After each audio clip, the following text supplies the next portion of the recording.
खबर गुलचीका से इनेलो के कुरुक्षेत्र लोकसभा उम्मीदवार अभय चौटाला पहुंचे गुलचीका। बीजेपी और इंडिया गठबंधन के उम्मीदवार पर भी जमकर बरसे अभय चौटाला और इंडिया गठबंधन की वोट काटने के लिए भाजपा द्वारा अभय को खड़ा किया गया और जिसको लेकर बयान पर भड़के अभय चौटाला। वहीं बता दें कि राजकुमार सैनी के कांग्रेस में शामिल होने पर भी अभय चौटाला बोले।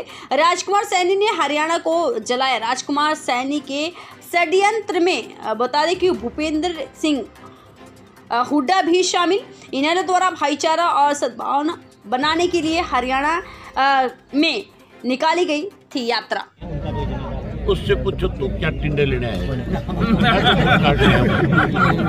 तेरा यहाँ क्या काम है, तेरा यहाँ कौन सा रिश्ता है, तेरी कोई पहले से यहाँ जान पहचान है। वैसे चौटाला तो यहाँ पे पिछले 30 साल से जो पार्टी ने जिम्मेवारी लगाई उसको निभाता रहा।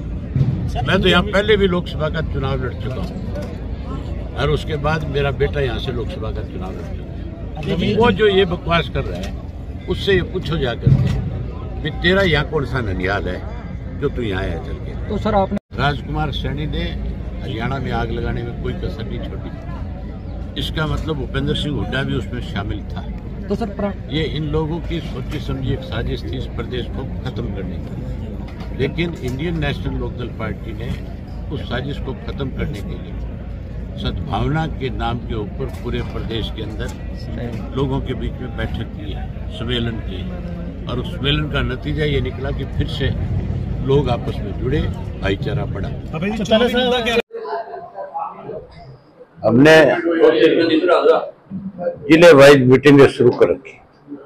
एक 5 मेंबर्स की कमेटी बनाई थी, जिस कमेटी की हमने ये जिम्मेवारी लगाई थी कि वो प्रत्येक लोकसभा क्षेत्र में जाए और कौन कौन पार्टी के साथी हैं जो चुनाव लड़ने की इच्छुक हैं उनके नाम लेकर के। उस कमेटी ने अपनी पूरी रिपोर्ट तैयार करके पार्टी को सौंप दी।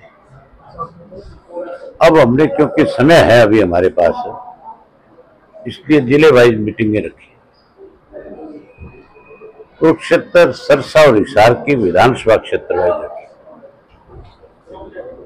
आज 6 विधानसभा क्षेत्रों की मीटिंग होगी, 3 की बची है, वो कल हो जाएगी। यहाँ तो हमने अपने पार्टी के कार्यकर्ताओं को चुनाव की जिम्मेवारी भी सौंपी, क्योंकि यहाँ पार्टी ने मुझे अपनी तरफ से उम्मीदवार बनाया। कल से सरसा जिला के कार्यकर्ताओं के साथ बैठके हैं।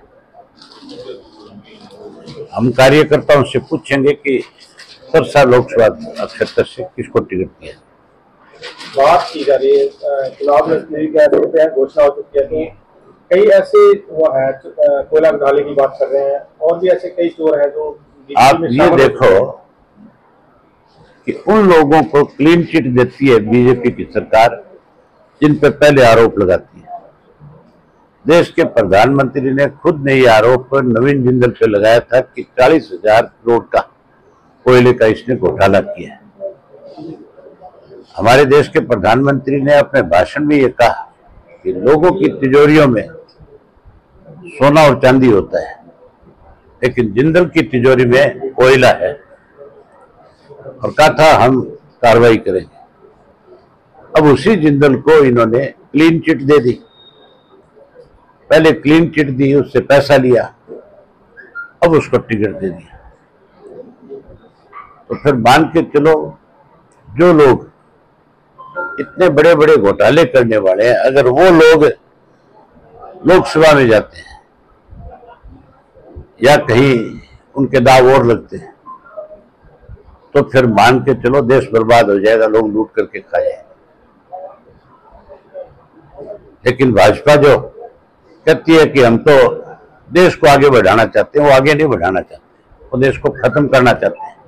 4.5 वर्ष यहाँ भाजपा और जेजेपी ने मिलकर के इस प्रदेश को लूटने का काम किया। अब जब उनको लगा कि अब लोकसभा के चुनाव में अगर ये जोड़ी लोगों के बीच में गई तो लोग तुम्हें धूल चटा देंगे, तो फिर चेहरे बदल करके नए लोगों को भेज रहे हैं।